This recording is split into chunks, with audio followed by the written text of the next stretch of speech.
বন্ধুরা, পেয়ারা 12 মাসের সিজনের ফল হলেও কিন্তু এটাকে স্টোর করে রাখা পসিবল না। কেন, একদিন দুদিন পেয়ারা গেলেই পুরোপুরি পেকে যায়। আমাদের যে পাশের বাড়ির কাকু, তাদের বিশাল বড় পেয়ারা বাগান।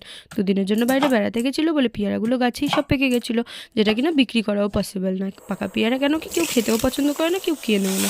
তাই আমি সব পেয়ারাগুলো তুলে নিয়ে এসেছি বাড়িতে। এটা দিয়ে আমি জেলি বানাবো 1 বছর স্টোর করে রাখার জন্য। আর জেলি বানানোর রেসিপিটা কিন্তু খুব ইজি।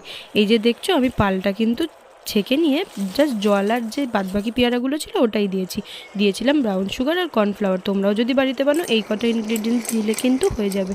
আর জলটা শুকিয়ে যখন যাবে তখনই ব্যাস রেডি আমাদের জেলি। যদি রেসিপিটা ভালো লাগে অবশ্যই চ্যানেলটাকে লাইক শেয়ার সাবস্ক্রাইব করে দিও। আজকের জন্য